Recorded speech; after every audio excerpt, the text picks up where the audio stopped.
Is Dr. Heidi Shaker, and I'm an associate professor of French and the director of the Office of Peace and Justice. And I wanted to really warmly welcome you to our second installment of the 2024-2025 Bunting Peace and Justice Speaker Series. This series is named after Mary Catherine Bunting, whose very generous donation to Loyola has supported the creation of the Peace and Justice minor on campus, as well as numerous faculty and student research grants, course development grants, and community projects. As a program, we would like to express our heartfelt gratitude to her and acknowledge the immense impact that her gift has had on our campus. As a discipline, peace and justice studies explores the causes and consequences of violent conflict, as well as the conditions that promote conflict resolution, justice, and peace. It examines these issues from a variety of different perspectives, including political, sociological, theological, philosophical, and literary angles. To introduce tonight's speakers and activists, I would like to welcome Dr. Michelle Gevertz to the podium. Dr. Gevertz is a professor of sociology and a member of the Peace and Justice Steering Committee. She has over 25 years of experience teaching, researching, and doing advocacy work related to peace building in Israel and Palestine.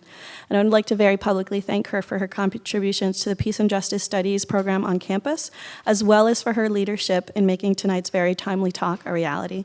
So please join me in welcoming Dr. Michelle Gevertz to the podium.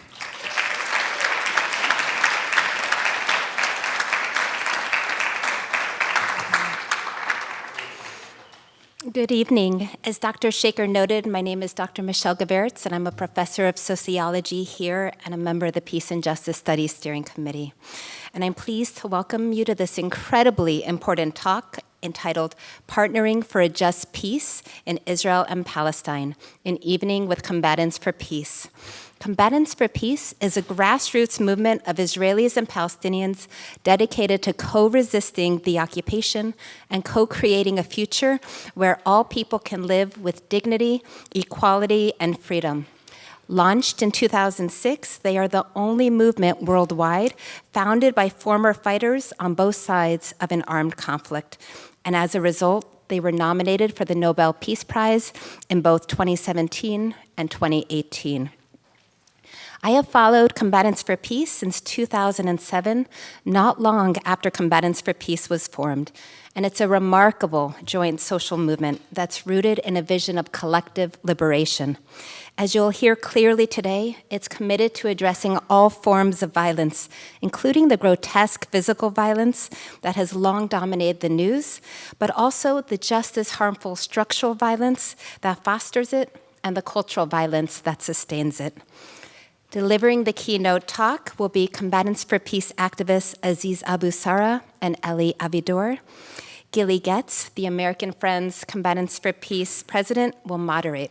Gilly himself is a highly accomplished artist, photojournalist, film producer, actor, and activist, and has been working for peace and an end to the occupation for many years. In terms of our two activists, Aziz Abu Sarah is a Palestinian peace builder, author, and entrepreneur whose brother was killed by Israeli soldiers. His journey from revenge to peace building has led him to implement mission-focused initiatives in Israel, Palestine, and 60 other countries. Aziz is a National Geographic Explorer and TED Fellow, and also the co-founder of both Mejdi Tours and Interact International. Elie Avidor is an Israeli engineer and a former combatant who grew up in Haifa. He fought and was wounded during the 1973 war. Elie is a member of Combatants for Peace's binational activist leadership team and now focuses on helping Palestinian shepherd communities resist Israeli ethnic cleansing and settler violence in the Jordan Valley using protective presence. We are incredibly honored to have activists from the movement with us at Loyola to talk about the work they do to advance a future that enables both peoples in Israel and Palestine to live with safety, dignity, and freedom, as well as the challenges they face in this work. So please join me in welcoming Gilly, Aziz, and Elie.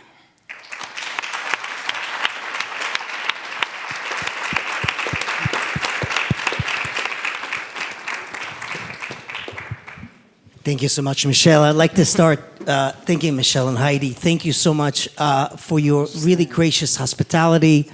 And I'd like to thank all of you for being here today to hear us talk about peace, talk about hope. These are extremely dark times for Palestinians, Israelis, and many Americans.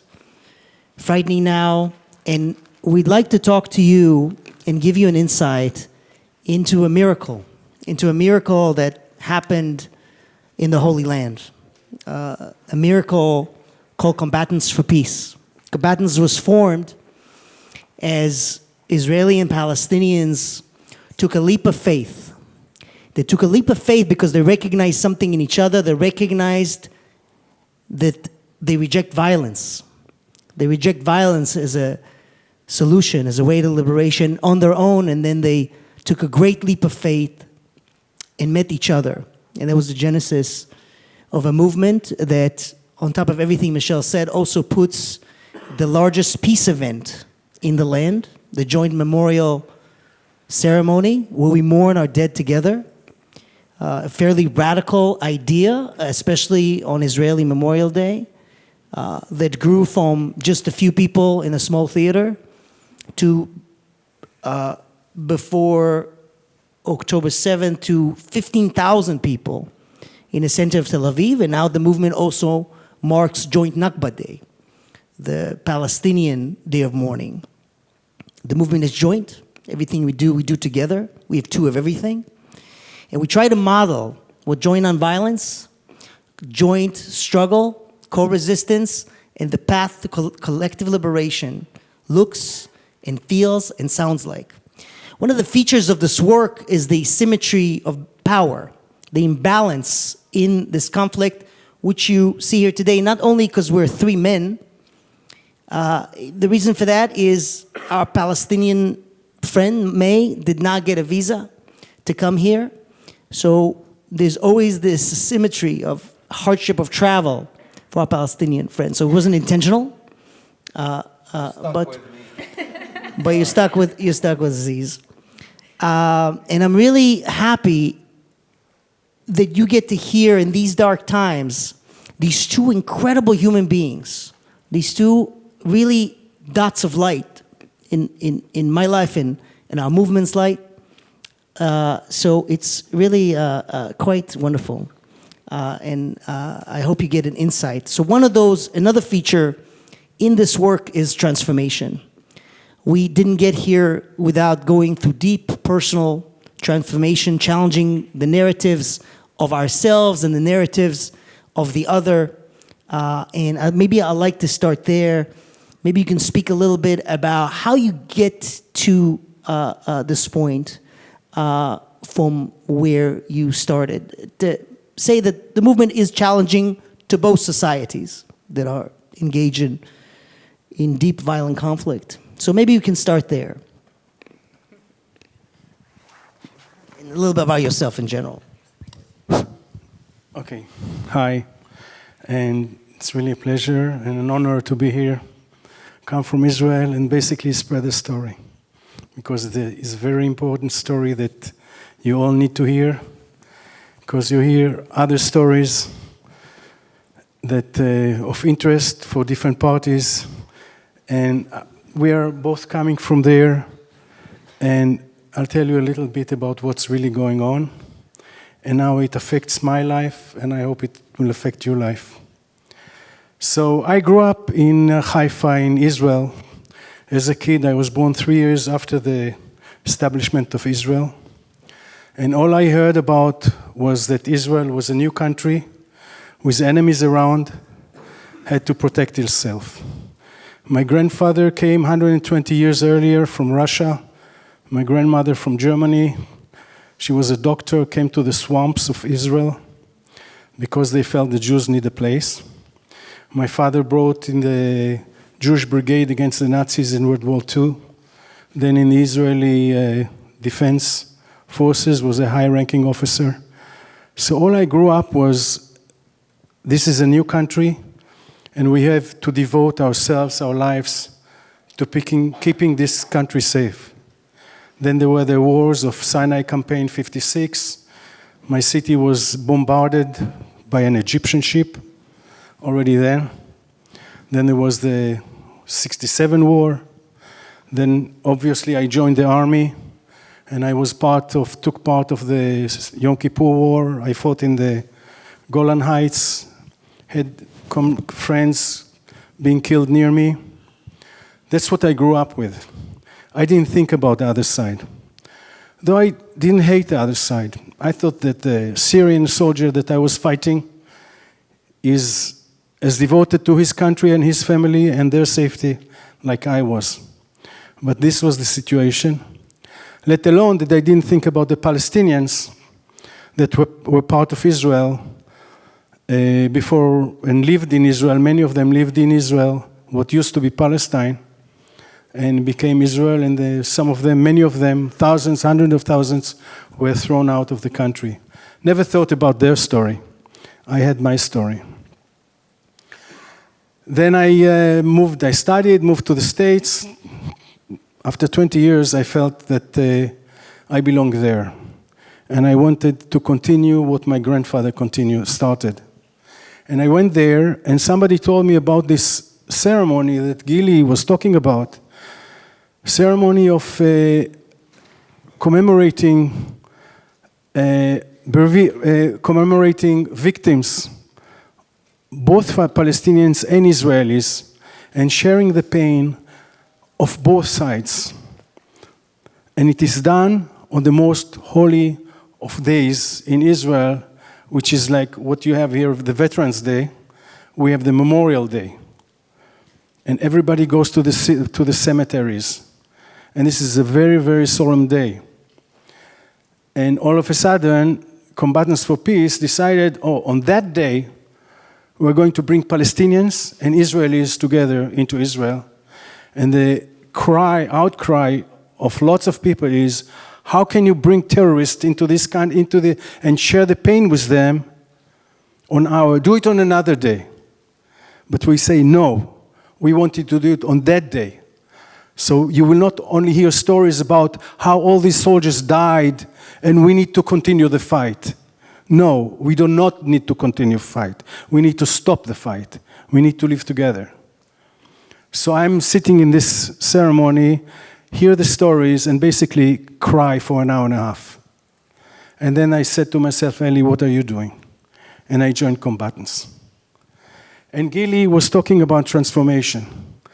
So what is happening is, as you are out there in the occupied territories, where Israel is controlling with their army and police the Palestinian population, and it now allows the Israeli settlers to take control of space, of area, of grazing area for shepherds.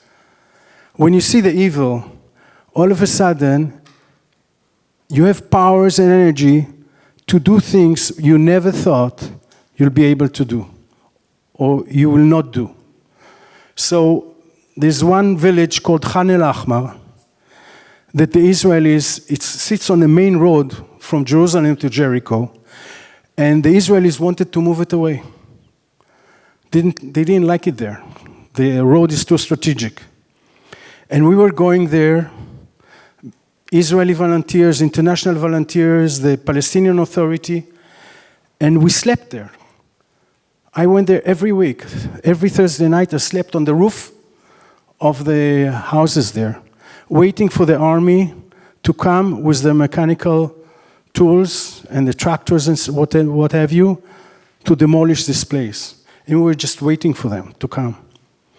So we are sleeping there, and all of a sudden, down the opposite hill comes a huge tractor, and everybody's getting up, watching this, looking at this, how is it rolling down the hill, and some people started running opposite this tractor. And I'm standing there and thinking, are you joining them or you're not joining them? This is kind of crazy to run against this huge machine.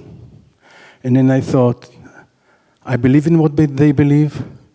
I went to sleep. I slept with them. Am I part of this struggle? Yes, I'm part of this struggle. So I ran in. I joined.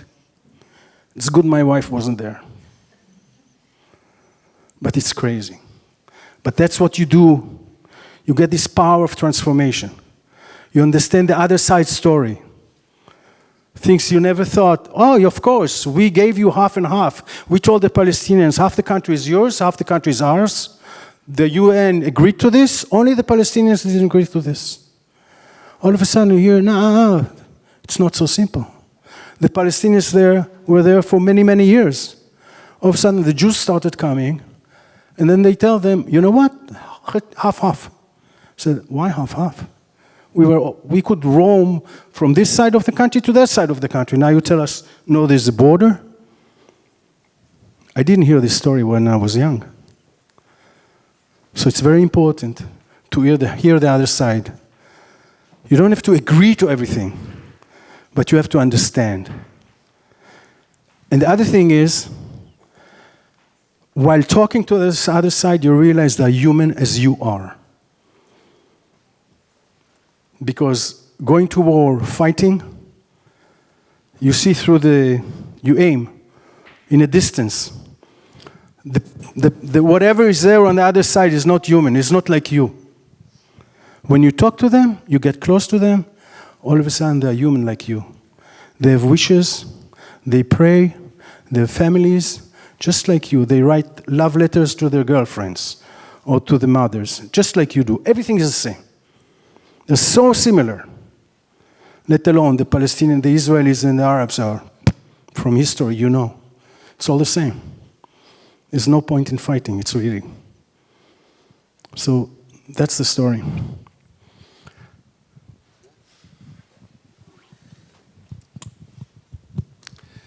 Since you stood, I'll stand. Equality, I guess. Thank you, Elie. But you know, we don't write love letters anymore. It's now emails.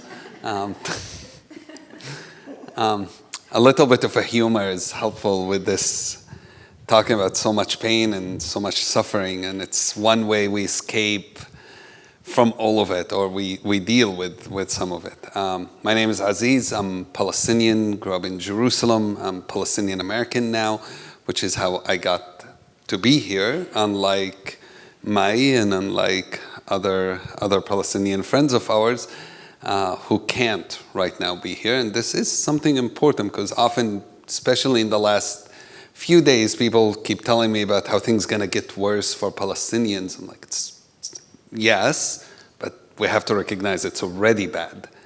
And that's something often is forgotten. I grew up without a passport, without a citizenship, and only after becoming an American that has changed for me. And it's a huge difference. Suddenly, I can go all over the world when before I would have to apply for a visa and wait to be rejected, usually. And that's a privilege many of us in this room have and don't even realize that we have that. You can tomorrow buy a ticket and go almost anywhere in the world without having to think about a visa. I grew up not being able to go anywhere. And then I started a travel company, which is brilliant for someone who can't travel. Anyway, I grew up in Jerusalem, really very quickly got into the whole conflict in some ways. And when you're a kid, you don't really realize what it means to live in a place of occupation, of a conflict zone. So I'll give you just an example, a simple example. When you were 7, 8, 9, 10 years old, and you went to school, what was the most important thing you had to take with you every day? What did you take to school with you? I'm going to have you answer. Yeah, you don't need to wait. Just throw some words at me. Yeah, backpack. Everyone taking their backpack. Lunch.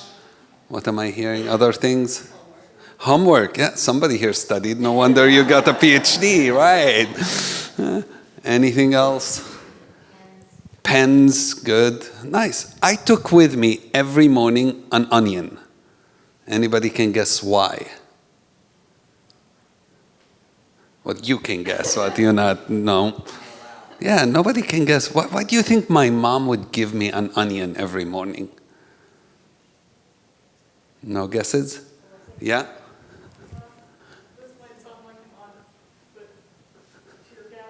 Tear gas, exactly. It's not odds, accurate, tear gas. So I went home one day and I told my mom I'm quitting school. I was, I think, 7, 8 years old.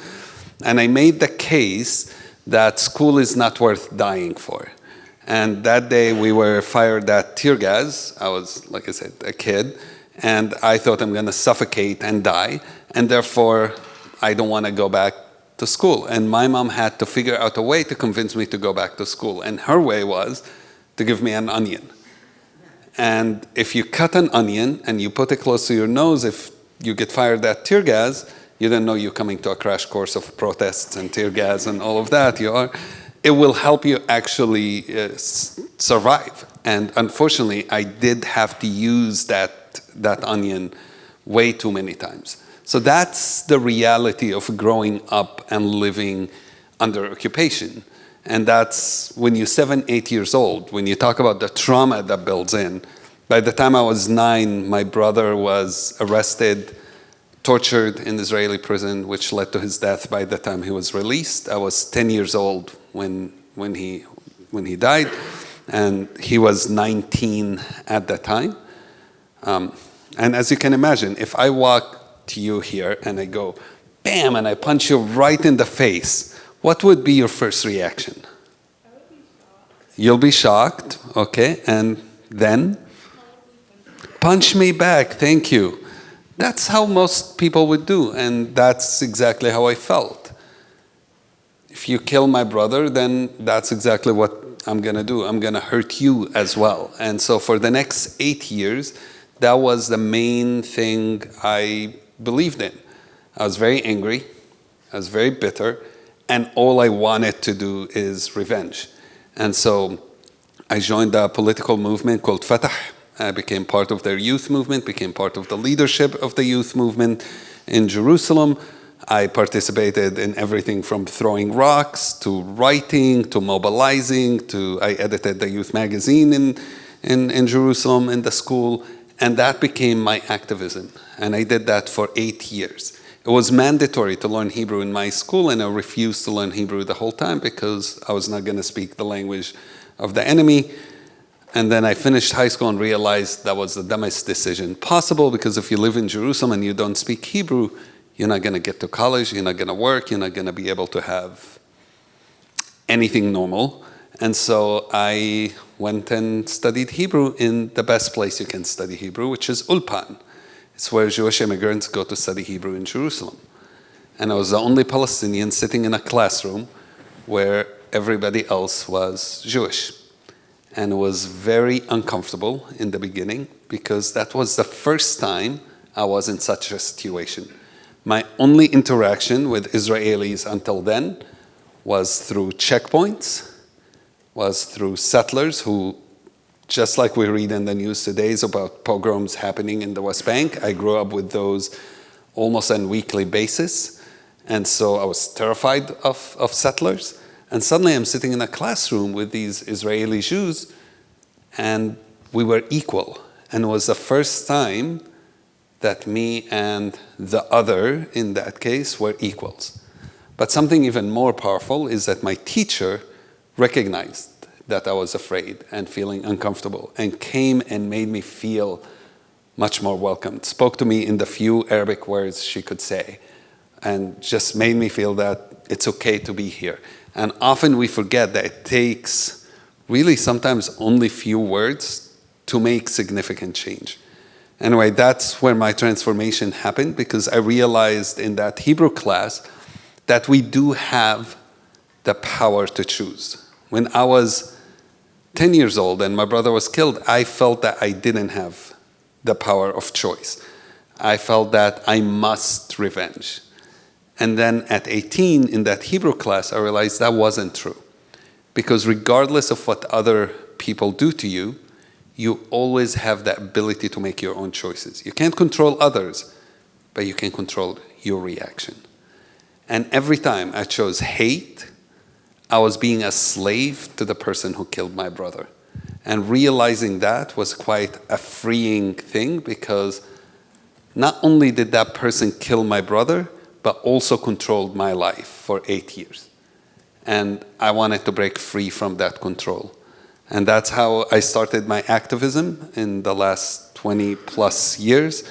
And Combatants for Peace has been very much part of that activism. Actually, right after the organization was founded, I went to the first protest in Anata, where 3,000 Israelis and Palestinians got together in a Palestinian town in Jerusalem.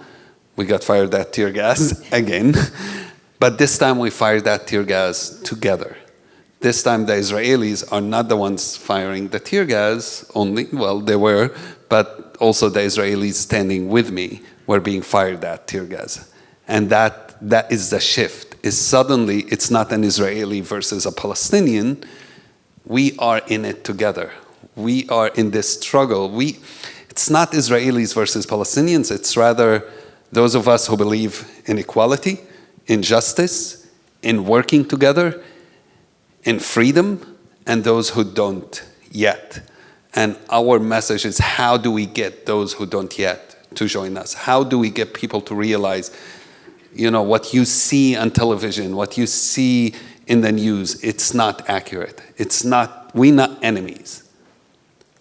And we have to change that perception. That idea that's being sold to us is that every Arab and every Jew must hate each other.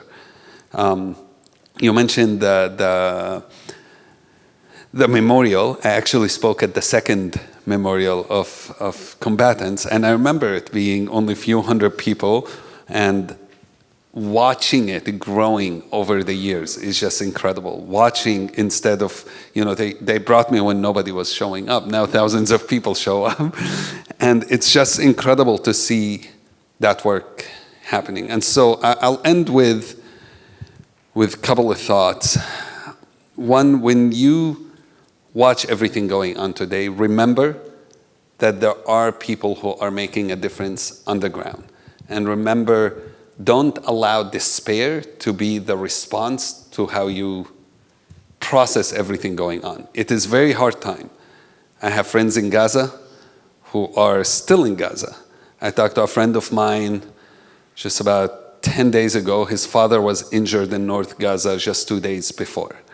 He's already lost 50 people in his family. And I was more in despair than he was. His response was, no, we can't give up. You need to keep trying. We need to stop what's going on. We need to work together. And I was talking to him with an Israeli friend, with an Israeli colleague.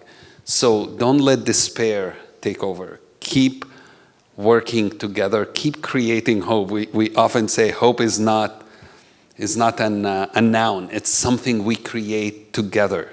It's something we change the reality around us. We can't change the past, but we always can impact the future. And we do that by amplifying first those voices. These are the voices no one wants to hear of those who support war, those who support ethnic cleansing, those who support occupation, those who support killing, because nothing scares them more than the sight of us together. We create an alternative to the vision that is being sold today, that there is no future, that the only future we have is to kill each other. And we provide that alternative. We model that alternative by being here together. Work together on amplifying the voices, on creating that different reality, and on working together also in shifting the policies of our own countries. I'm both a Palestinian and American, and I try to shift both policies in Palestine and in America, changing leadership in Palestine and in America, where my tax dollars is not used to send more and more bombs and weapons, but rather is used to promote peacemaking, which is something, by the way, we don't spend any money on as a country. We keep talking about supporting peace, but somehow we think by sending bombs, peace is somehow gonna flourish out of bombing somewhere.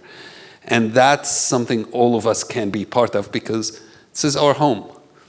And being indifferent is the one thing those who promote war bank on, is that we can watch and do nothing. So I hope if you take one thing out of anything we say today, is that peace is possible, but it's possible only if we all work together to make it happen. Thank you.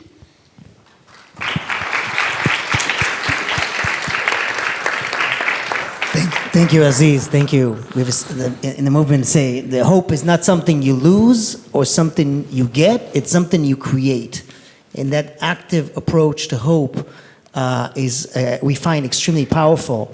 So I'd like to touch on, before we go to questions, I'd like to touch on the last 2 years. I'm Israeli. In the last 2 years, we saw seismic change in our world. Before October 7, there was the judicial coup in Israel, so we saw democracy being collapsed, democratic institutions and norms being enormously and very quickly eroding, something that I think prepared me for this moment here in America. But what hit home is that the same characters, forces, political ideologies, political leaders that came out of the occupation, that were living in a supremacist system in the West Bank, those the ones who were driving the destruction of democracy for my family, for the Israeli Jews. We punted on the occupation. It happened there. You know, it's the settlers. We don't like them. But it happened there. There's no urgency to finish it. We do it for our security, whatever story we told ourselves.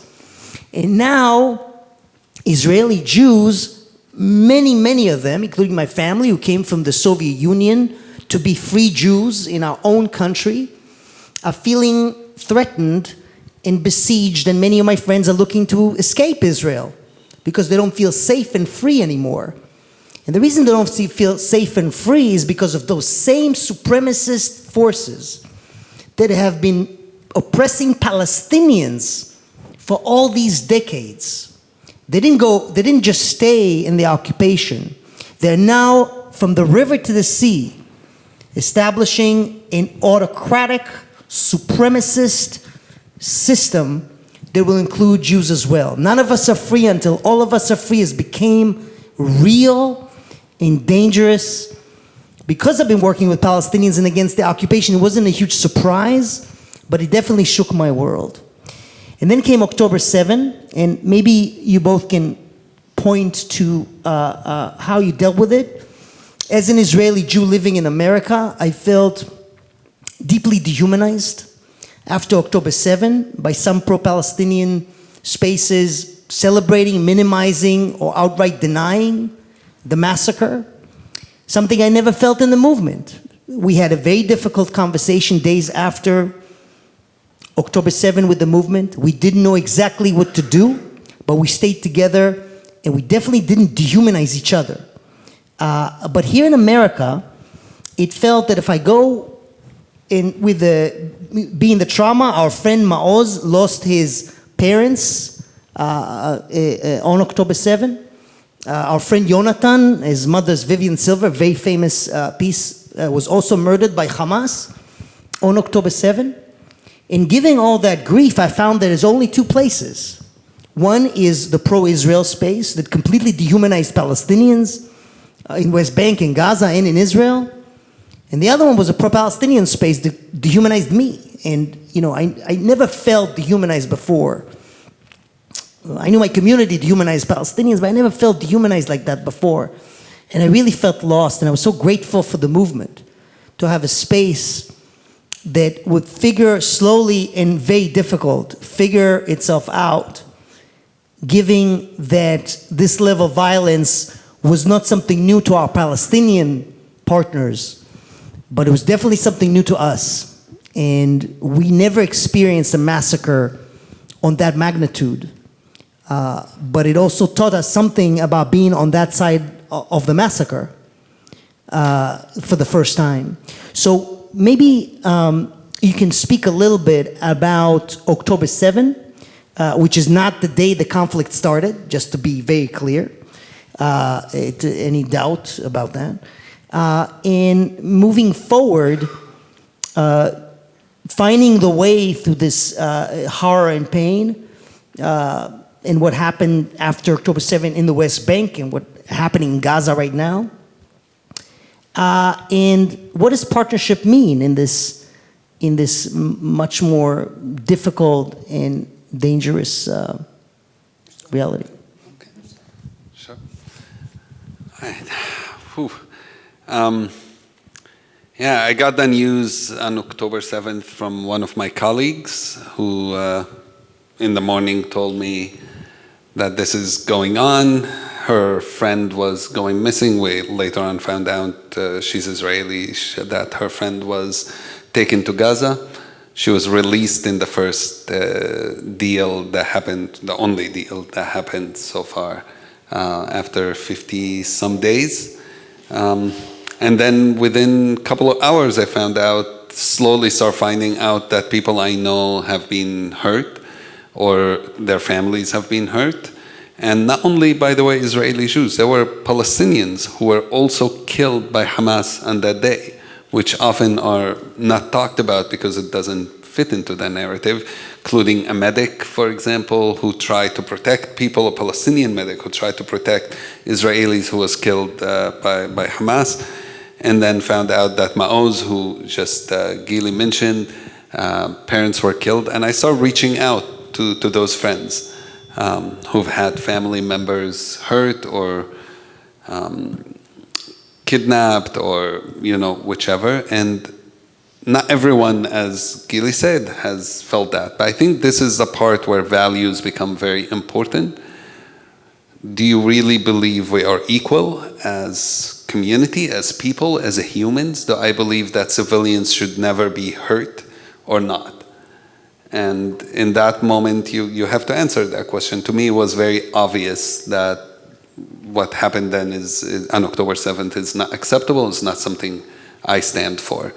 And so that started a lot of partnerships. I've been working in the last year with Maoz and with Magen, who lost their parents on October 7th because of being able to reach out and talking to them and be empathetic. And I think that power of empathy is something so missing today. And power of empathy does not mean you don't speak about injustices, but it means you also see the pain in other humans. And since then, it continues to be extremely terrifying. And we were talking earlier, saying I was following one of the journalists in Gaza who said today soldiers were going in North Gaza to houses, shooting the men in those houses, creating another massacre in Gaza. And if you talk about what happened on October 7th, you also have to be speaking about what is going on in Gaza today, from ethnic cleansing, from murder, from starvation, from all these things. And we can't pick, I think too easy today it's happening where people pick, I'll tell you if I think it's wrong based on who's the victim. Or I'll tell you if I think it's wrong based on who's the perpetrator.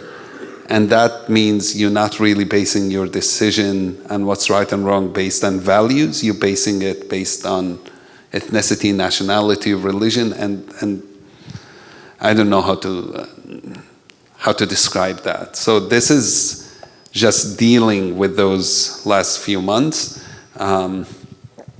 how partnerships have been working in the last few months. I think many of us have become angry, upset, full of pain, and some would argue that we should get rid of all those feelings. And I think that's a mistake.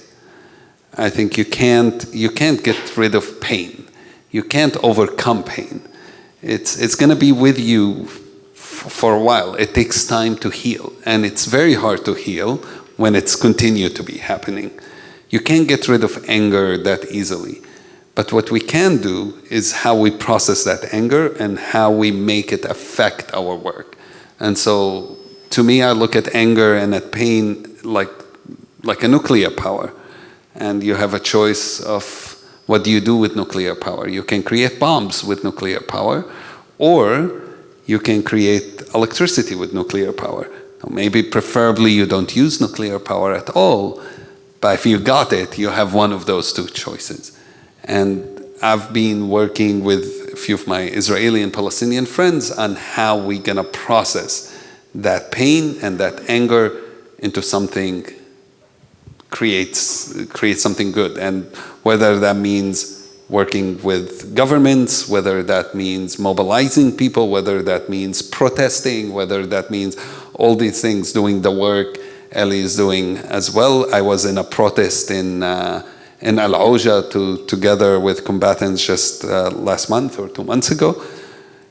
The amazing thing that happened, we arrived there, suddenly the military out of nowhere all arrived. There's a water stream that was diverted away so the Palestinian villagers cannot have any access to water. And we went with signs that says everyone should have access to water. I think we all can agree on that, right? Everyone should have access to water. It's not a controversial message, but somehow it wasn't the message that scared the soldiers or the government. It was the fact that we were together. People came from Haifa, people came from Tel Aviv, people came from Jericho, people came from Bethlehem, and there were like a few hundred of us. We weren't even that a huge number. The army came, started making up rules out of nowhere of what we allowed, not allowed to do. We in an area, no cars are passing. They're like, you can't walk in the streets. You want to protest, you have to stay in the sidewalk. Fine. We listened. They said, okay, you can't even cross the street. Okay, fine, we'll listen. Okay, you can't even walk, you need to sit. Like, fine, we'll do that. We sit down, we started singing. You can't sing. All right, we can't sing. Like, they were just making up BS as we're going through. And eventually what we realized, they were waiting. They called the police to come, and then by the time the police came, they told us, military closed zone, you have to all leave. By the time we started leaving, the police was there to give tickets to any of us who came with a car so we can never come back. And the ticket is $100, $200, depends on the things they decided we were doing illegal for being there. And that's the price we're paying. And to me, that gives me hope. Because if they didn't think what we are doing is making a change, they wouldn't care about us. The day they stop caring is a dangerous day. The fact they came and gave us tickets and oppressed us and kicked us out mean they realize that this is the work that makes a difference. And that's the power into our work. I'm not so tall, so I'll get up. So regarding October 7th, so I told you about the ties that we created between the Israelis and the Palestinians, and we learned each other's story. We heard about the families where they come from. Now we are a grassroots operation. We don't decide wars. We don't decide about political solutions. We're just working together. And the understanding is so strong among us that no political decision, and a war is a political decision, will affect us. We will not let those that decide to go to war break our relationships. And at the beginning it was very hard, extremely hard. And in the beginning each side expected the other side to denounce what is happening. But in some ways, there were different layers of things that happened during October 7th. One thing was the Palestinians opened the fence that is keeping Gaza like a prison and went out of it, went through it, and felt freedom. The other side is the massacre. So I'm sure that some of my Palestinian friends felt this happiness, or I don't know what, when you're getting out of jail. There's no question that they felt this. I remember a picture of some old man walking with his stick and kind of in a dream, getting out of the fence of Gaza and in a dreamland. 50 years or whatever number of years he's been behind this fence and couldn't cross to where he lived or was born in that area. The guy was in a dream, the old man was in a dreamland. So I cannot criticize this. I criticize the massacre, I criticize the violence, everything that happened. So I understand my friend that in some way he's happy in what happened. On the other side, on the other hand, and if I'm expecting him to denounce anything, he's going to be, I don't know about killed, but criticized so much by his own friends, by his own population. And I have to be careful of that too. He cannot say any word that he wants, because there are consequences to everything there's any statement. So I don't need him, I don't need my partner to denounce. It's enough that we are talking. What's important? That we are still together. That's what the important thing, that we get over this. That's the important part. The other thing is that, as was mentioned, I'm very active in helping the Palestinian shepherds in the West Bank. We go there 24/7 because settlers, Israeli settlers and the whole establishment of settlement wants to kick out the Palestinian shepherds from where they live, to send them out so Israel can annex all this area without the Palestinian residents. And for that, they harass them continuously. And for that, we go and we're with them. I get up at 3:30 in the morning. At 6 o'clock, I drive for 2 hours. At 6 o'clock in the morning, I'm with the shepherd going out with the herd. Just to keep, to safeguard him and the herd from the Israeli young settler, young settlers driving his all-terrain vehicle into the herd, coming with the air blower, coming with huge radio, making noise. If you can think about a sheep grazing, so it grazes, it's one grass, move to the other one, moves to the other one, like slowly. No, they are being harassed by this guy that is coming with the big speaker. So the sheep is running around, like 3 hours running around, and if they're pregnant, they lose the babies. So that's why we are there. And at night, we sleep there. So like 3 days after the war started, I went to sleep there. And people told me, and my wife told me, and people told me, you're nuts. It's in the middle of the war, you're going to West Bank. And I felt now is the time to go. Because those settlers, they feel this is Armageddon. This is the time of violence, we can take advantage of it and throw these people out of here and nobody will care. Because they all care about what is happening in Gaza. Nobody cares about what's the West Bank happening. So we went there and we slept there. That's how the war affected us. It just made us stronger, believing stronger in what we're doing. And we should should not stop there, because it just goes on and on and on. And with the Israeli extreme government, and who knows with what is happening here, there'll be a lot of support for this ethnic cleansing, what Aziz mentioned. So that's why we need to keep on. We really need to believe in what we do. It's a purpose, and without this, there's no hope. So we should all feel that we're part of it. Because between the Israelis and the Palestinians, this will not be solved. It has to be an external power, and it is the US that sends the money, that sends the bombs, that can make a difference. And my big hope is that after Yom Kippur, I was in Yom Kippur, and I remember it was Kissinger who came, who made the Israeli representative, the Egyptian representative, sit in a tent, and until white smoke did not come out, they didn't leave the tent, and there was an agreement. And Israel seceded Sinai. And there was a peace treaty, and somehow it still holds. So from the low point that we're here, now there's only way up. And I really hope that people with this amazing shock to both sides, everybody's in a shock. With amazing shock, people will start listening. Maybe the other side is something right in what they say. And get out of it and build something new. Thank you, Elie. Thank you, Elie.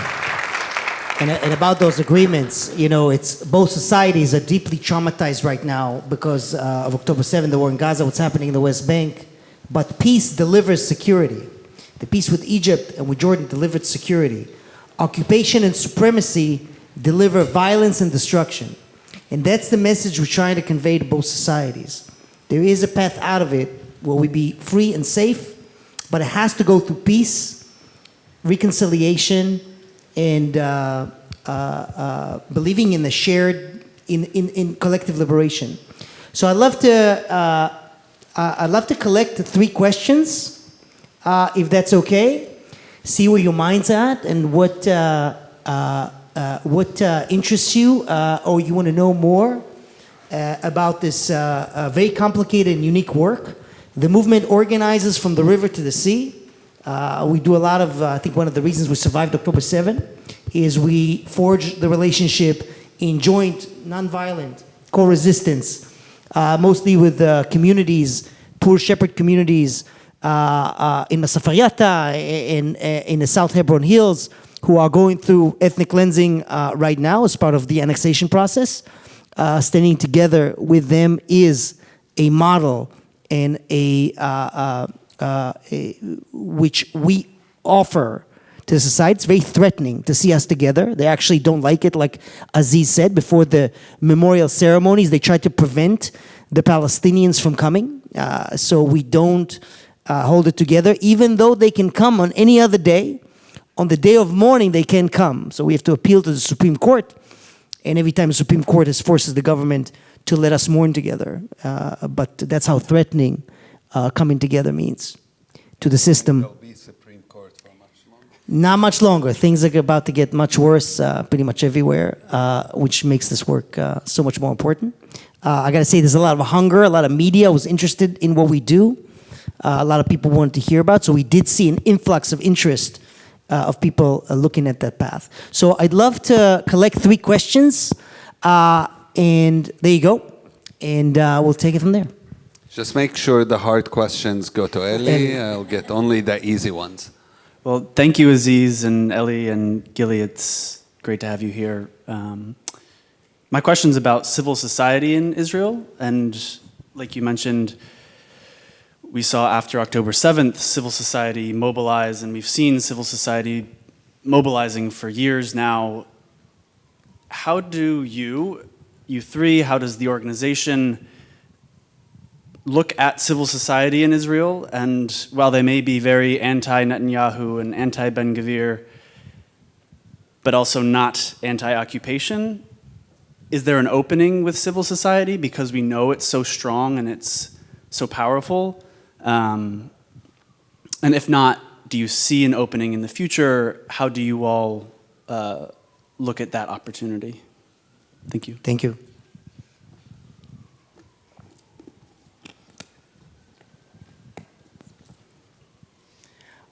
First of all, I want to thank you all 3 for coming here today. My question is, of course, to no one's surprise, the United States has multiple times blocked aid to Palestine.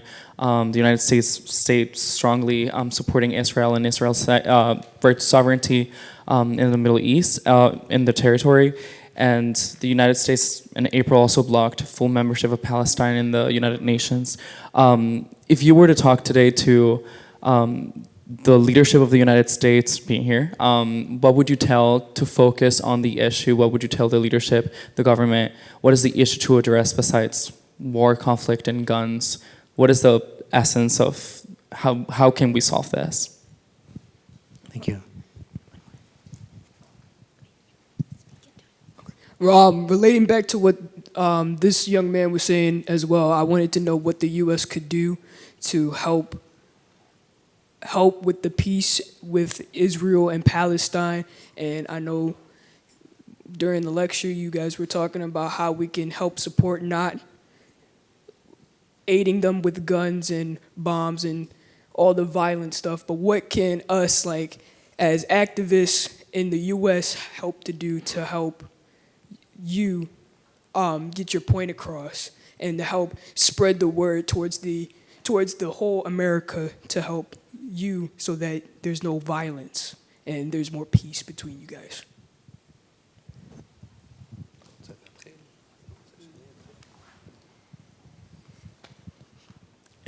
Regarding the civil society that you asked, so as Aziz mentioned too, the judicial reform, the right-wing government, Benjamin Netanyahu, started the judicial reform. They said, we are the majority, we decide, forget you, half the country, we'll make all the changes we want, maybe there won't be any other elections anymore. Changing the Supreme Court and all kinds of stuff like that. People went out to the streets. Thousands and hundreds of thousands went out to the streets to change the government, to stop the government. But as far as we are concerned, and Gili said this before, there's no green line. The green line is between Israel and the occupied territory, and used to be Jordan. Okay, now the green line is between Israel and the occupied territories, the West Bank, and the green line does not stop the behavior of the state as an occupying entity or as a government. Meaning what they are doing now to the Palestinians is going to happen in Israel. It's the same people moving the same tactic to suppress any resistance, any wishful of citizens. And now it happens in Israel. But for me, it all starts with the occupation. We allowed the occupation. We sat down, we didn't give a damn, we didn't say a word. We kept on with our lives. We allowed the occupation. We allowed, never mind if it's right or left government. Didn't matter.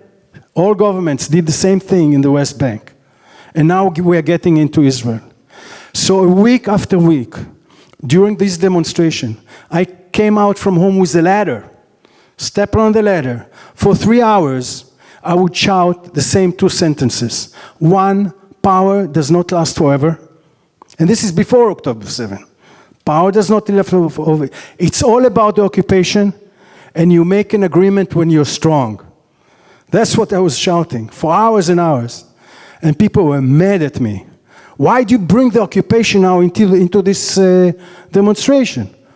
All what we want is to change the government. We're trying to get the people from the right to come to join us. And when you're talking about the occupation, you drive them out. I tell them, the occupation is the problem. I'm not giving up. I'm getting here every week on the ladder, and I'm going to shout it. And at the beginning, we came with Palestinian flags. And people jumped on us. And the police jumped on us. So we have a watermelon. We put the watermelon symbol on the shirts. Why watermelon? Because it's green, it's black, and it's red, which is the Palestinian flags. They were driving crazy. But we kept on pushing it, in spite of the resistance of most of the people in the demonstration. So that's regarding the civil stuff. You understand? We don't give up on that. And we continue. And we do this even now, after the war. That we tell people, I was on a TV panel, and this lady asked me, what are you talking about now, about Palestinians now, occupation? Your brothers are being slaughtered? So I tell them, now is when I need to talk about it. So not my brother, not the Palestinian brothers will be slaughtered. So you just have to keep it in your mind, not give up, and go against the stream.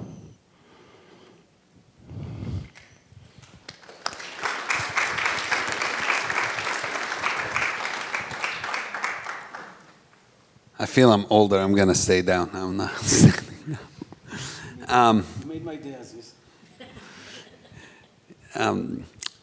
I think the 3 questions are somewhat connected in some ways. What the U.S. can do. If I was able to speak to people in the leadership in the U.S., what would I tell them? I met quite a few people in the government, and both in the U.S. and Europe, and in Congress, members of Congress, senators, congressmen, congresswomen. And what I told them is, what you doing today is not helping Israelis, and it's not helping Palestinians, not helping anyone. This idea of just sending weapons and leading from behind and not influencing any change is not leadership, and it doesn't convey care, and it doesn't even mean you care for Israel. If you're very pro-Israel, fine, if that's your choice. I don't see how what's going on in Israel today is something good for anyone. It's just hard for me to get it. And I had this conversation with someone about, let's assume Israel wins this war as Netanyahu and Ben Gvir wants. They win fully. They destroy even Hamas, which after 13 months, they haven't been able to do it. I don't see how it's going to be done, but fine. Let's say they get everything they want. What kind of Israel is being created today? And is it the kind of Israel any of the Jews I know would want to live there? And Biden spoke recently, and he said, I think a few months ago, he said, without Israel, no Jew in the world is safe, which I find one of the most offensive thing an American president can say to his own Jewish community, that you're not safe in America without another country. But who's going to run that other country? As we heard from Elie, you're having a reality that is just beyond imagination. I mean, you had even, what's the word? Even on the thing with Netanyahu and his government saying they care about the hostages, they care about the people who've been killed on October 7th. I know many of the people families of people who've been killed on October 7th. Not one of them have received a letter, a comment, a call from anyone in the Israeli government. Not one of all the ones I know. And I probably have reached out to more people myself as a Palestinian than the Prime Minister of Israel has. Which, let that sink in your mind a little bit. He's waging a war in the name of those people, yet he has never reached out to any of them. The hostages, same thing. I probably have talked to more families of hostages. I think there are more American politicians that have talked to families of hostages than the current government. Actually, people have been arrested in Israel because 3 people were arrested for bringing flyers about hostages into a synagogue in Israel. If that happened in the US today, it'd be a major story. And yet that happening today there. So what's going on with civil society? It's being weakened, but it's also not being weakened because Netanyahu and Ben Gvir. It's being weakened because the United States is supporting that government, is supporting those actions, is terrified of criticizing anything that's going on there. And I think, and it's looked at as Israeli again versus Palestinian, but in reality, it's destroying Palestinians and it's destroying Israelis in the same moment. You cannot separate these two. And what needs to be done to the third question, I think one, yes, cutting out weapon support. I think as long as you send weapons, that's going to continue in this reality. We're going to see more and more deaths. But beyond that, when we talk about peacemaking, investing in peacemaking, you have to look at other examples. Where has peace worked when we invested and what have we done? You look at Northern Ireland. We have put billions of dollars in peacemaking in Northern Ireland. Actually, what was it? I checked recently and I just forgot the number. It's like 30, 40 times more money spent on peace in Northern Ireland than it has been on Israel and Palestine. And yet Northern Ireland is significantly a smaller country. So when you look at that, you figure out, it makes sense that we don't have peace and Northern Ireland was able to manage to get to a peace agreement. There are a lot of things people here can do. One is we need to really focus on what is our vision. Don't let them take away that idea of what is our dream, what is our vision. We need to learn more and more how to work together. Don't work alone, work with us. Let's all synchronize our work. We work in coalition. Combatants for Peace is not the only organization and understands that and understands we cannot bring an end of the occupation and a peace agreement just as a one organization. It's a group thing. We need to amplify each other's voices. Everyone here can go back home and tell someone about this conversation. You're probably much better than the three of us online. You can go online and post something about it. You can follow peace activists and amplify their voices on daily and weekly basis. There's a lot you can do in that direction. When you read something about Israel and Palestine newspaper and a blog and so on, write back and tell the editor, the writer, whoever, you know what, you should talk to these communities. You never cover them. Media rarely talks about the work we are doing. They only talk about how dangerous and how scary and how everybody is going to kill you. You can pressure that change. Your voice does matter. And if you do not use your voice, they will never hear ours. We need you to highlight those voices. Talk to your politicians and let them know that you're not happy with their choices, or you are happy with them. I met with your senator recently, Van Hollen, and an amazing guy, and he should hear from you and know that he's got your support. He's one of the few who I've met who's been very, very outstanding in being very empathetic to both Israelis and Palestinians and having very clear policies on how to move us toward a lasting peace between Israelis and Palestinians. Let me add that part of the ecosystem and during the judicial coup that happened before October 7th, they got more Israelis on the streets than in the country's history in numbers that are profound. Like, half the country was outside protesting. At that moment, we as a movement, as an ecosystem of people who opposed the occupation, held signs that said there is no democracy with occupation. You cannot fight for democracy by punting on oppressing millions of people. It's just not going to work. And like Elie said, people were upset. Decouple the occupation from democracy. And we said, you cannot do that. And actually the bloc started to grow. It started getting bigger, and the signs of looking occupation in the eye start showing up all over the country in many, many places. We felt we're making great inroads of connecting for the Israeli society, the occupation, in the fight for democracy. Of course, October 7 destroyed all that. Everybody went into major shock and trauma, and it was regressed, but it's no less true that there is no democracy with occupation. The same about the Americans and the American administration. Biden's policy, as we understand it, was don't bring Israel-Palestine to my desk. Just punt on it. Just delay, punt, say things, but don't actually try to resolve it, because there's huge political cost in trying to bring about peace between the Israelis and Palestinians. It's very difficult. It's politically very expensive. And he didn't want to do it. And we argued, you cannot punt on it. You cannot pivot from this. This will inevitably, at some point, come and bite you. You have to be proactive. You have to speak and push for peace, not just send bombs. Sure enough, it did blew up. And one can argue one of the reasons for the loss of this election, one of many reasons for this election.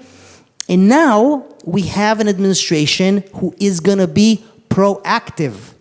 They're not going to punt. They're going to advance messianic, supremacist, white supremacist, settler, Jewish supremacist ideologies that will enslave us all. So the political imagination in the fight in Israel, Palestine, for Palestinian liberation, for Israeli freedom and security of all of us, is your fight. These are not two separate fights. They're the exact same fight. They will enslave us all. I can say that now because we see what's coming. We see that American democracy is next on the chopping block. So it didn't stay with the oppression of Palestinians. It never does. So therefore, we have to build a robust culture that supports peace builders, peace work, joint work, collective liberation work, educational work, about why none of us will be free until all of us are free. Why voting for Trump will not free you, will not make your life better. It will enslave you. It will enslave your family. We know. We are in advanced authoritarianism. Palestinians definitely know. So the idea in belief in fragmentation, in separation, reject those and offer another path, a path we're going to build together with all of us. Each one of you is going to be an architect and somebody who paves that path. There is no one else but us to pave that path, so when the time is right, we have the ideas, the political cultures, the activists, the I don't want to say ideologies, but the belief that none of us are free until all of us are free. So when the time has come and we'll see a change, as history showed us, you know, we are nourished by history. The people have butchered each other for decades and centuries and now live in absolute peace with each other. No borders, nothing. It happened. It even happened in our region multiple times. Jews and Muslims have lived peacefully together. I don't want to romanticize it. Egypt and Israel have butchered each other and now have peace that endures all of this and provides security. So when you think about that, the instinct is for you to fall into fragmentation. That's what the media and everybody would pick a side. And if you can find in yourselves to pick the side of peace building and collective liberation, and the humanity, grounded in the humanity of all of us, and guided by nonviolence, in the belief that our destiny is intertwined, whether you Palestinian, Israeli, American, or any person that wants to be free, that our freedom is intertwined. So learn from Palestinian struggle, learn for joint struggle, and teach us about the struggle here in America, and hopefully we can build a culture that's proactive, where our political imagination doesn't end with just punt on it because it's too hard, because that's just impossible. So that's your role. And just to say, Bernie Sanders is bringing up a resolution on Wednesday, probably, to say, stop, pause the bombs that Israel is using to commit war crimes. Breaking American law. This is how insane this conversation is right now. Israel is breaking American law, many laws. The Leahy law, the foreign arms agreements, meaning if America gives you weapons, you can't use them for anything you want. You gotta abide by certain guidelines. None of that exists. So not upholding American law, not upholding international law hurts us all. It undermines the very thing that keeps us free. And that is also a role you can take. Speak to your members to say, we support peace, and peace means invest in peace. We're going to be more on a resistance, given what's coming, but resist harder. And it's also something I learned from Palestinians. When you get super, super depressed, that's what guided me. In Palestinians, resistance, there's a saying, existence is resistance. Just the fact we exist, that's resistance. It scares them. They didn't show it, but it is very true. And joy is resistance. Also something I learned from my Palestinian partners. Joy in the face of horror is resistance, and it has power. And that's an incredible inspiration to prepare me for this moment. Living here in America, I think I'm prepared, at least here, to deal with what's coming. So let's take another set of questions. Thank you for talking about this idea of collective liberation and the idea that this struggle is connected across the globe. And my question is, so I'm a professor here, and I do a lot of multicultural education and teaching about various forms of oppression and white supremacy. And I think with the misinformation and disinformation that's going on right now in the US, like those divisions are greater than ever, and more I'm meeting students who are entrenched in really dehumanizing narratives about the other side. There's really like us versus them. They're really hard to move. And I'm really interested in hearing more about what you all have learned in how to really bring about this transformation in others. How do we bring, as educators, how do we bring students, how do we create this transformation in students and really bring them into this fight when they've really been made to believe and been really entrenched in horrible, dehumanizing, white supremacist narratives that are really going around right now. Thank you.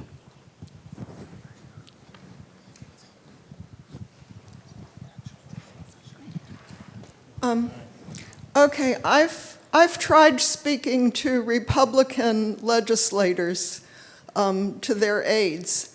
They are impenetrable. They're just, I don't care. That's coming upon us. We're about to lose the Bill of Rights to the extent we still have it. Tenured professors have already been fired. Students have been expelled. Students have been injured by the police for, quote unquote, let's say Palestinian solidarity encampments and demonstrations. It's about to get much worse.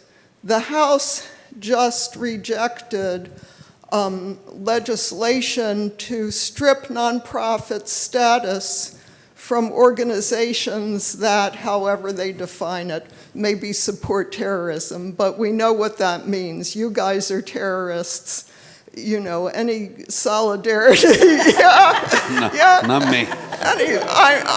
I'm a terrorist according to my members of my synagogue. They defeated that. I think it'll come up again. So I always used to duck out of the demonstration when they read the Riot Act. You know, I wouldn't do civil disobedience. But now it's all going to be, the demonstrations are going to be illegal. The police, or they can even call in the military, that's what Trump wants to do with live ammunition. And so you as a Palestinian, I think, can instruct us, what do we do under these very repressive conditions? And even if we do anything on social media or in the press, they're watching us, and they can penalize us for that.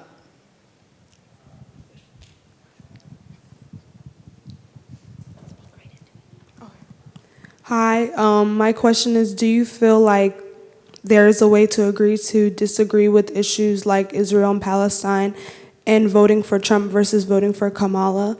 Because I feel like people have kind of made it a thing where like people are losing friends and people are getting divorced because of this issue. So with the work that you've done with Combatants for Peace, do you feel like it's okay to just say, I'm gonna agree to disagree and we can still be friends and still be married? Or do you feel like politics is really personal on an international level? Okay. You want to take, since it's the last round? And speaking of, because it's your last question, I suppose I just wanted to hear from the three of you, what is, I suppose, the best part of being part of this community that you've gained from the so-called other? What is a friend you didn't realize you were going to make, a hobby that they might have gotten you interested in, something you learned about yourself or about the way you've seen the world that has just been a completely like apolitical benefit, I suppose? Great question. Who's starting? I'll take the last question. Thank you. I'll tell you. The fact, as I said before, or we said, all of us, we make hope by doing something. And that's the only thing that allows me to breathe. I like life. I live in Tel Aviv, gorgeous city. You're all invited. There's the beach all the way from April or March to November. We play racquetball there. We swim. It's gorgeous. I cannot enjoy it when I know what is happening to Ahmed, what is happening to Luwai, to Barakat, and I can name more and more and more and more people and their kids. I cannot enjoy it. So I go there, I still feel horrible. When I leave them, I'm there from 6 in the morning till 6 at night, until the night shift comes in. And then I have another 2 hours drive. But the next day, I can enjoy my life and enjoy my family. Because I have the friendship, I know that at 2 o'clock, when the army comes, or these obnoxious or disastrous Israeli settlers come into the tent, I get a call. And you know what? Here, I have an application. I have the cameras in 8 tents. I can see what is happening in their tents, in front of their tents. If somebody comes with the ATV at 2 o'clock in the morning with a flashlight into their tents, I take a picture. The pictures are here. I can see it in Baltimore in the hotel here. And I can use it. It goes to the cloud. Even if the settler takes the camera, it goes straight to the cloud. And I can report it to the embassy, maybe to put sanctions on these people. That's how we connected. And that's what allows me to enjoy life. That's it. I'm preparing a long speech. All right, I'll stand up since it's the last one. Where to start? I'll go one by one, I guess. And misinformation, disinformation, I think these two questions kind of fit together. There's a lot of misinformation. There's a lot of disinformation going on. I think one of the ways we fight disinformation and misinformation is not by trying only to give the accurate info, because people won't believe you.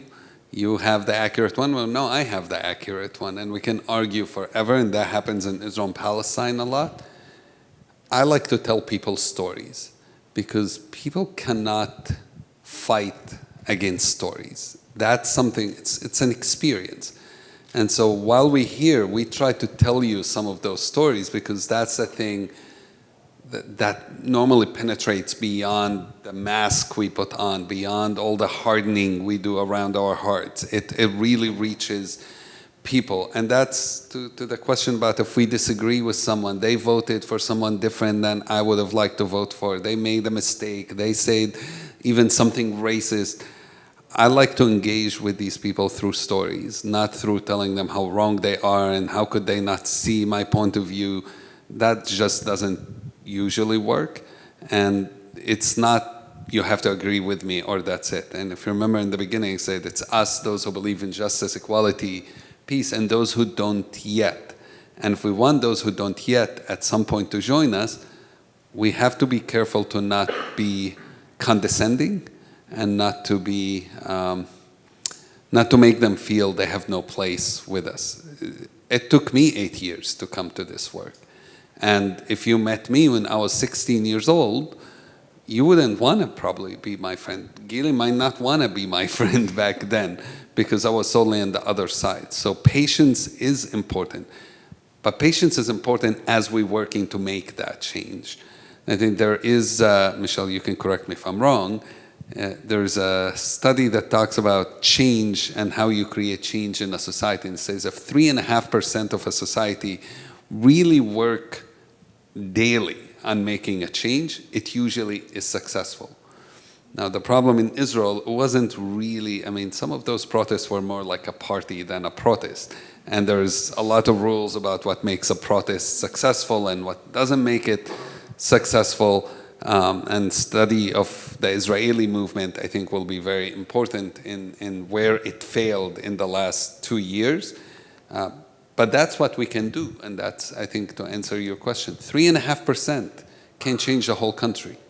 3.5% who are active, not 3.5% who tweet, not 3.5% who say we are for peace, but 3.5% who willing to really go out of their way almost on a daily basis and be active is what makes a difference. So it's not only, yes, we should pressure politicians. We should let them know what's going on, because even if they ignore you, they know how many people are talking to them. They are taking polls and figuring out, are people on my side or not. They care about their positions. But politicians, as I see today, are often not leaders. And so in some ways, we have to lead them to the right decisions. We have to pressure them to make the right decisions. And we have to be much more active in politics than we have been until today. It's fun, being a Palestinian under occupation growing up, I feel like I can start a company now advising Americans on how to learn to live under certain political... Finally, I found a way to become wealthy. Joking. But I would also add, it is normal that there is a price to be paid. And that's, people have to make that decision. Palestinians and Israelis who are working together today in Israel and Palestine, some have been killed doing peace work. Some are in prison for doing peace work. Some are in prison for putting a post online. But just like Martin Luther King Jr. said, that is part of the struggle. You cannot do this kind of work expecting it always to be easy. We cannot do that kind of work expecting it always to not have a price. It comes with the work. I worked, as Michelle mentioned, in 60 countries. And one of the countries I worked in was Afghanistan. In Afghanistan, I met the man who was negotiating with Taliban, knowing that the chances of success was extremely small. And he still went and negotiated with them, and they killed him during one of those negotiation sessions. And I know he would have still gone to do that negotiation session, even knowing he was gonna get killed, because even after he was killed, his son took over and continued the negotiations. So being a peace activist, some look at it as naive and cool and funny and, oh yeah, peace activists, but it is a very radical work, and it is very dangerous work. And not many people are doing it. There are many people who might call themselves peace activists, but there aren't many who really doing peace activism. And the work we are doing is not a safe work. And often I tell people, even though I want you to become peace activists, I also want you to think about it, because there is a price. That 3.5% we're talking about, there is a price, and that price can be quite high. And then for your last question, I think some of, this sounds like very cliche, some of my best friends are, like, it is though real. I started a business 15 years ago, Majdi Tours, with a Jewish friend who's become like a brother of mine. We argue like brothers, we talk to each other literally every day. The relationships I've gained are the most amazing. And it's like in this whole thing, I lost my brother, but I've gained also many, many brothers through it, and amazing humans, and it helped me. I cannot even anymore see people as, oh, Gili is Jewish, therefore I have to treat him different. Like, we are brothers. That's what I gained out of this work. It helps you stop seeing people as the other anymore. You don't categorize them in that way. And those relationships are very real, and the trust that is built in doing this kind of work is unmatched. Because if you go into protest together, you're being shot at together, that makes you very good friends. So, thank you. Thank you. Yeah, it's right. You develop this thing where you don't see the other as the other anymore. The other is the us. The other is not the them. And it's a process, and you find yourself in it at some point, and it's quite extraordinary. I just want to say about family and relationships and politics.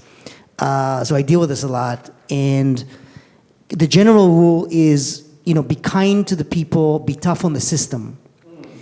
That's the general rule. Our movement is grounded in humanity. Human beings first. Human beings have fears. They don't have to be rational.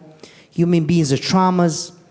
And hopefully the conversation happens there with full respect, to difference, and to different point of view, respecting each other's fears, and respecting each other's anxieties, and try to understand why people meet them where they are, so to speak. Why are there? Not all relationships can, and I'm just talking about, I did a big project about my community, the Jewish community, and it's a very divided community of Israel, Palestine. It's not just Israelis and Palestinians, it's the Jewish community itself. It's very, very difficult on families, parents and children, communities to stay together because the disagreement is profound about basic values. But it is important that we develop the ability to do, things are going to get much harder. They're not going to get any easier. The stakes are going to get higher, not lower. So develop the ability. Try to find folks, I try to be one myself, that bridges, that can accommodate different points of views in one space with the condition that everybody's treated with respect, that on some level we recognize if there's a mass imbalance of power, if it's the patriarchal part of it, or race or ethnicities, it just can't be erased. But developing those abilities is really, really important going forward. We need everybody. And we in the movement believe, and not just believe, we live transformation. We believe people can change. And we want to think about what conditions will lead them to change. It's hard when they feed on fake news or narratives that have no basis in reality, but it is their reality. And that, in that sense, there is a conversation there. And in politics, they say, start what matters to you. And how what matters to you, because the collective liberations means you too. Even if you voted for Trump, even if you are a racist. Liberation means liberating you from hate. You're enslaved to it. It takes time, it takes patience, but we have seen transformation of people that we did not believe can transform. So we know it's possible. But developing that skill of holding difficult conversation, honestly, respectfully, I think will serve us well. If anything, it will teach you about the other side, where there are. They say in the analysis of the election, Democrats forgot to listen to the people. They got so caught out in their own ideas, they forgot to listen to the people, the working class. That's all the analysis I saw. You lost touch with what they care about. Whether it's more important, when the price of egg is more important than abortion and democracy, that's not the conversation they wanted to have. They wanted to talk about the price of eggs and the inflation, even though it was doing better. And Democrats, for some reason, because of this insular, we're just going to talk to people we agree with, you weaken the resistance. You weaken the struggle. You have to talk to people, especially if there's people you care about difficult things you disagree with, and develop a culture when it's done with respect. And even model it for other people. Show them that it's possible. And in no way it means to punt on our basic values, because collective liberation does mean everyone, every single person. We liberate ourselves from hate, from prejudice, and we liberate everyone else from systems of oppression, and from fragmentation, and for the belief that's us versus them versus just all of us. And I believe that's an important skill to have. It will be more and more important as we go forward. So we wanted to, thank you all of you. Maybe say a couple words, and then just stay. And if you want to just come and say something or ask any question one-on-one, we're here till 8 o'clock. We wanted to allow time for folks just to hang out and ask or say or comment, because in these events we hope to learn from you about how this lands, and how you take this home, or what you want to know in order to keep fighting for freedom and equality for all people. Closing words? Sure. Okay, my closing words are just very brief. Just if you can please join me in giving a huge round of applause to.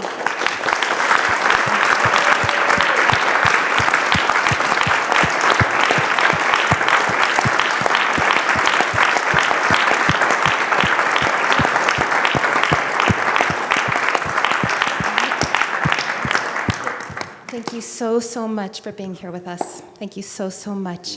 And thank you all for coming. As Elie noted, we're all here till 8. Please feel free to come on up to speak to Elie, speak to Aziz, speak to Elie. Please feel free. And thank you all for coming.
Are you a teacher?